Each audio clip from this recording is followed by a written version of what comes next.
Yo les gars, j'espère que vous allez bien, bienvenue dans cette nouvelle vidéo où je vais pronostiquer avec vous un superbe match de Première Ligue qui nous attend jeudi soir. Une magnifique affiche, une merveilleuse affiche du Big Six et de l'ancien Big Four des années 2000, Liverpool-Chelsea les gars, ça c'est un classique. Que ce soit en Première Ligue ou en Ligue des Champions, ça donne toujours des beaux matchs en général.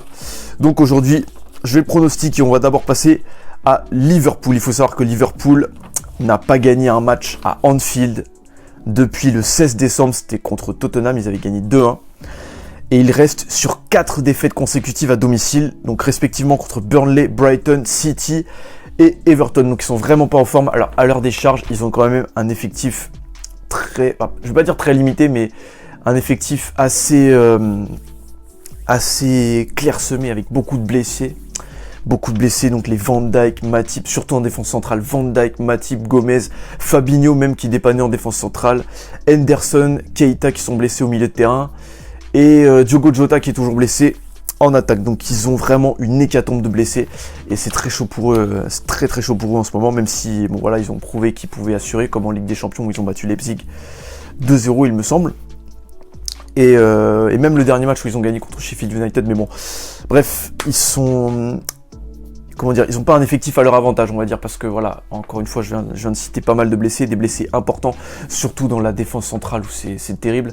Rien que pour vous dire, au dernier match contre Sheffield, ils ont dû aligner Ozan Kabak, donc la nouvelle recrue de Schalke, qui était en méforme, je crois, en plus à Schalke, mais bon, ils ont dû recruter vite fait un nouveau joueur parce qu'il leur fallait absolument des nouveaux défenseurs centraux. Et le jeune Phillips, donc ça c'est un jeune de Liverpool, alors je sais pas trop ce qu'il vaut lui.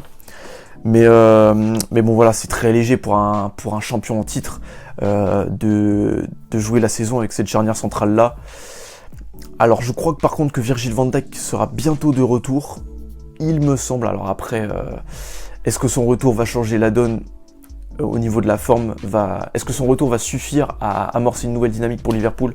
Je pense pas, c'est bien plus profond. Je pense aussi que l'effectif est en, je vais pas dire en fin de cycle, mais on va dire en début de fin de cycle. En tout cas, il est sur une pente descendante. Je pense que le Liverpool de Jürgen Klopp commence à s'essouffler petit à petit. Je pense que la plupart des équipes savent maintenant comment ils jouent et savent se préparer en conséquence, surtout les équipes de Première Ligue, savent se préparer en conséquence à affronter Liverpool, vu que voilà, ils sont habitués à la tactique de Klopp maintenant. Et puis, donc voilà, ajouter à cela donc une meilleure préparation, donc on a dit des clubs de Première Ligue face à eux, et aussi une méforme des joueurs non blessés, une méforme actuelle surtout des joueurs offensifs. Des joueurs offensifs, Sadio Mané qui est pas en grande forme, faut le dire ce qui est, comparé à la saison dernière où il était on fire. Mohamed Salah, je vais pas dire qu'il est en méforme, mais il est très irrégulier quand même. Et il marque surtout des pénaltys, à part un doublé sur l'un des derniers matchs, je sais plus contre qui c'était. Mais voilà, Mané et Salah, ils ont pas le rendement qu'on attend d'eux, clairement.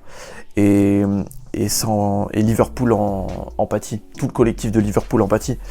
Et même Firmino, bon après il est pas censé avoir le rendement offensif de Salah et Mané, mais on le voit moins offensivement, comme il crée moins d'occasions que d'habitude, donc c'est dommage, sans parler de la méforme d'Alisson. Alors certes, il est revenu en forme après le match contre City, genre il a retrouvé sa solidité, mais contre City, il a enchaîné les boulettes et c'est pas ce qu'on attend d'un gardien comme lui, mais il le sait, mais ça arrive à tout le monde, encore une fois, ça arrive à tout le monde, même les meilleurs joueurs, d'avoir une période de méforme. Mais là, s'ils veulent une chance d'avoir... en tout cas d'accrocher le podium, parce que le titre c'est City qui l'aura, s'ils veulent une chance d'accrocher le podium, il va falloir qu'ils se ressaisissent, les Reds. Parce que là ils sont 5e au classement, non ils sont 6e au classement de Première Ligue, à 19 points de City, avec 43 points il me semble, à 19 points de City, donc le titre il le laisse à City, là c'est bon. Mais voilà, ils peuvent encore accrocher une place pour la Ligue des Champions et accrocher le podium, tout simplement pour sécuriser cette place-là justement en Ligue des Champions. Mais il va falloir batailler, et notamment avec mon club de cœur et mon club préféré de Première Ligue et mon club de cœur de tous les temps, Chelsea. Vous me connaissez les gars, on va parler de Chelsea maintenant. Alors seulement 2 buts encaissés depuis l'arrivée de Tuchel, ce qui est quand même génial. Je m'attendais pas du tout à ça, franchement. Tuchel a su amorcer une nouvelle dynamique avec en 9 matchs disputés sous l'ère Tuchel. 10 buts marqués et seulement 2 buts encaissés, les gars. Donc c'est fou. On a retrouvé une vraie solidité défensive, pardon, avec en plus des joueurs inattendus. C'est-à-dire que Christensen et Rudiger reconduits dans l'axe central aux côtés d'Azpilicueta, ces 3 joueurs qui étaient tombés aux oubliettes. Enfin, je vais pas dire tombés aux oubliettes, mais qui étaient vraiment, on va dire pas dans les plans de Lampard, qui préférait aligner la charnière, la défense à 4, donc Chilwell, Silva Zuma, pardon, et Reece James. Et voilà, donc l'arrivée de Tuchel a rebattu les cartes, pardon, et on se retrouve avec une charnière Rudiger, Christensen, Azpilicueta extrêmement solide, avec les pistons sur les côtés, Alonso. Alors j'aime pas Alonso, mais faut avouer qu'il est solide, même si j'aimerais mieux voir jouer Chilwell, mais bon c'est pas grave, ça c'est mon cœur de fan de Chelsea qui parle.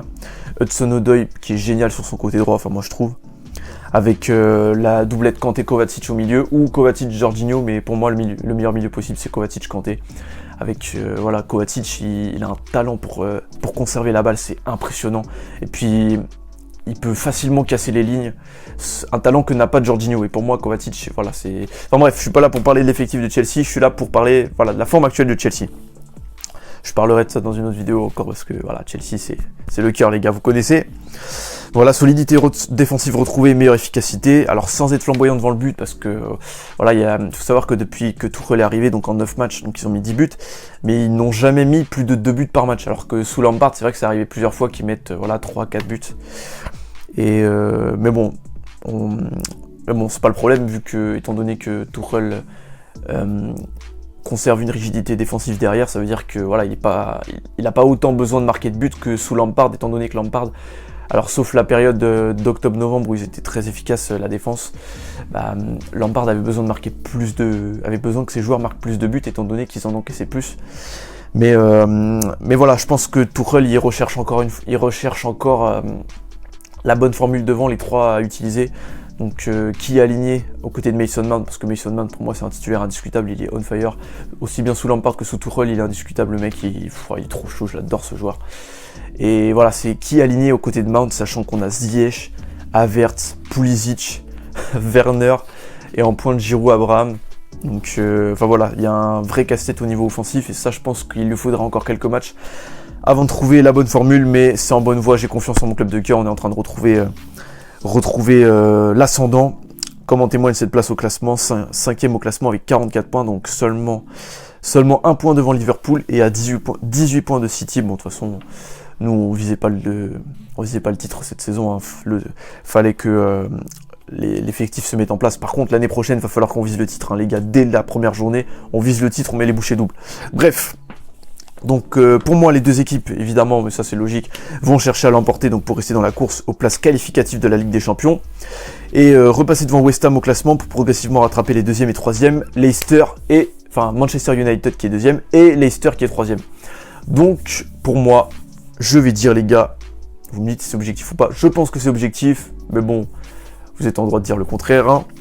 Je parie sur une victoire de Chelsea par 1 but d'écart, étant donné la solidité défensive actuelle de Chelsea.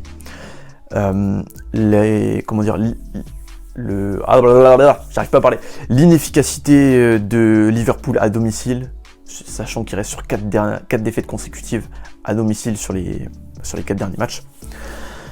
Je pense que Chelsea va l'emporter, sachant que, encore une fois, pour moi, le Liverpool de Klopp est sur une pente descendante et le Chelsea de Tuchel sur une pente ascendante, et je pense que ça va se vérifier dans ce match. Donc encore une fois, victoire de Chelsea par 1 but d'écart, donc 1-0 ou 2-1, pas plus. Voilà les gars, j'espère que ce prono vous aura éclairé sur ce match, sur ce choc de Première Ligue qui nous attend. Dites-moi vos pronostics dans les commentaires, encore une fois, si vous avez des pronos différents, on peut en parler. Moi j'adore parler de foot avec qui que ce soit, avec chacun d'entre vous, c'est génial de parler de foot avec des nouvelles personnes. Donc voilà, dites-moi vos pronostics. Encore une fois, prenez soin de vous les gars, et on se retrouve pour une nouvelle vidéo sur la chaîne. A plus les gars.